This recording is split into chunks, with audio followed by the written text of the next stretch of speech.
Hi, I'm Ray Morgan. Welcome to Raising Veg.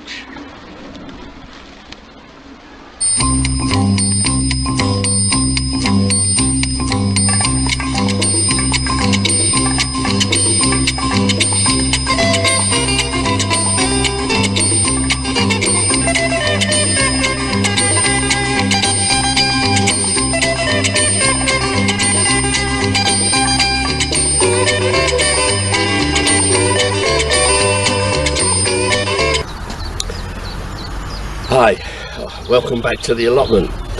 As you can see, it's a nice sunny day. It's Good Friday. The weather's broke.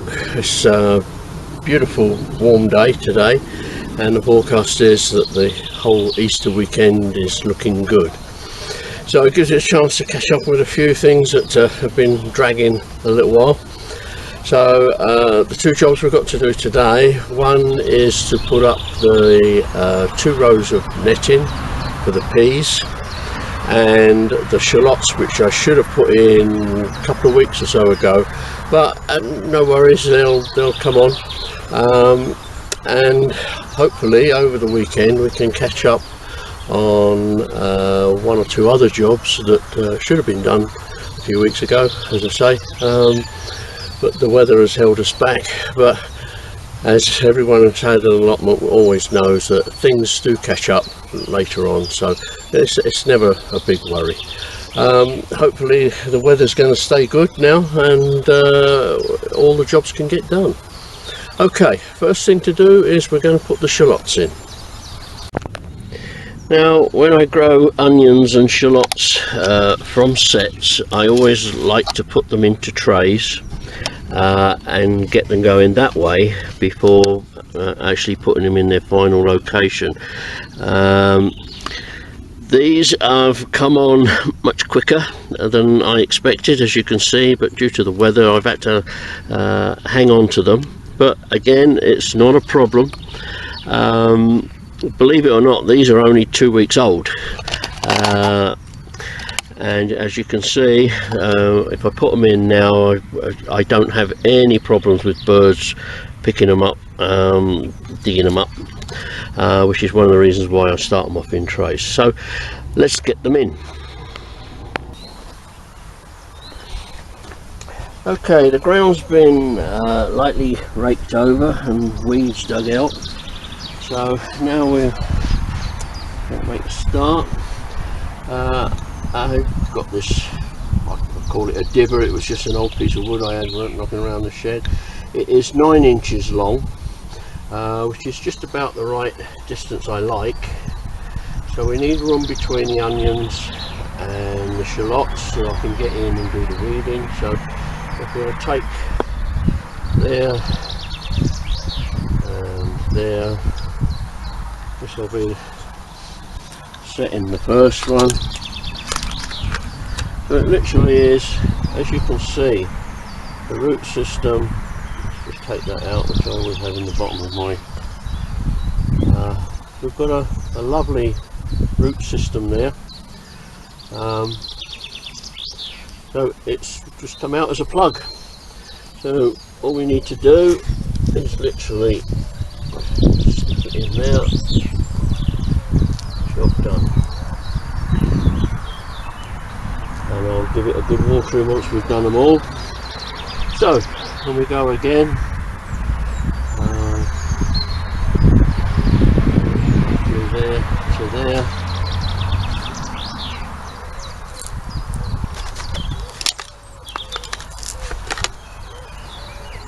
As you can see, this is one of the reasons why I like starting them all off in trays, because you get this beautiful root system established.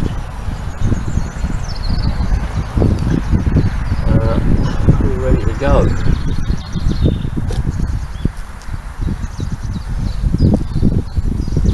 That's one of the next jobs to be done, is to get into the onion sets there and give them a good weeding.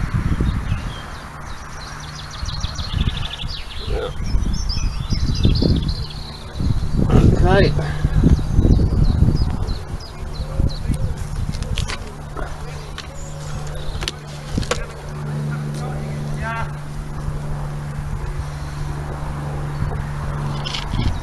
bit deep, that one. Okay.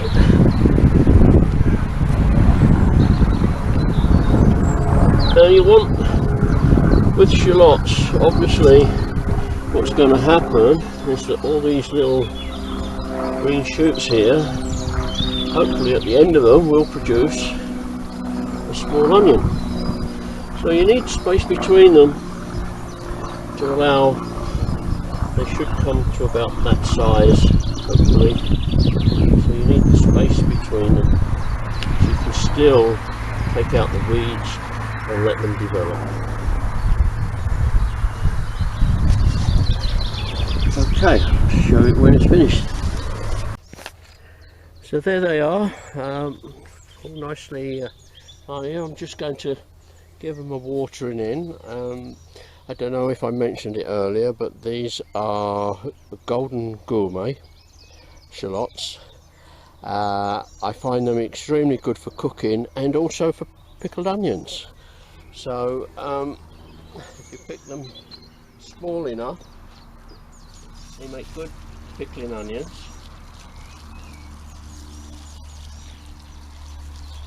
Give them a good watering in.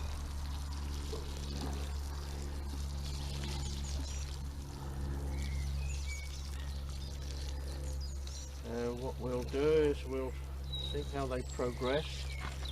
I could see when putting them in that they've already divided into clumps of 4. So I'm hoping that will double. If we can get 6 to 8 off of each bulb, that'd be very good. So that one slow catching up. I think it was an odd one I had left over, went in late. Okay.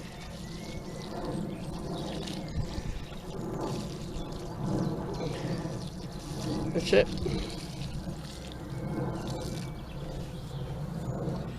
Job done. So now we move on to the next one, which is putting up pea netting. Okay, so I saw the previous one. This is my 2 rows of potatoes, and they are now just poking through. I don't know if you can see them or not, but they are just breaking surface, so I'm pleased with that. I think I timed that just right. They were still below the surface when we had the severe frosts, so hopefully from here on in, but yeah, if need be, then I can just give them a quick rake over and earth them over. Now then, the pea netting. I think in the previous video I showed you this this netting here, which I've got all the way round to keep the deer off. Well, I had quite a lot of this stuff, so this is what I use for my peas. So what we're going to do is put 2 lines going that way of the netting, but as you can see, the first thing I've got to do is clear the ground of some of this weed. So let's start with that. I have found this amazing tool for getting rid of weeds. It's called a video camera. What you do is just point it at the ground like this, snap your fingers, and the weeds are gone. Brilliant.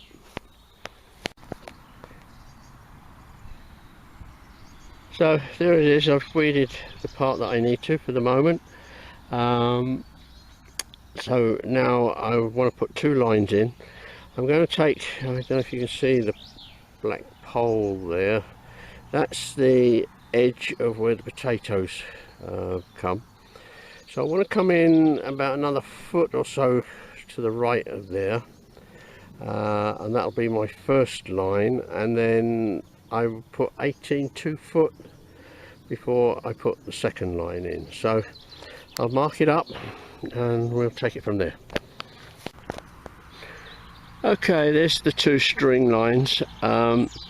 which is where the lines of netting is going. I wouldn't normally put strings out like this. I'd just go along them and stake them in, but I've put them out today to show you basically how much space I give between the two standing nets, because if we do get a really good crop, which I'm hoping, they do come in quite a bit into the middle, so you need a bit of space to walk up and down for cropping. Okay, let's get some nets up. There we have it. I've put up my 2 rows of netting, and if this weather stays good, I should be able to put the peas in. I've got them growing in the greenhouse, so all should be good. Okay, until the next time.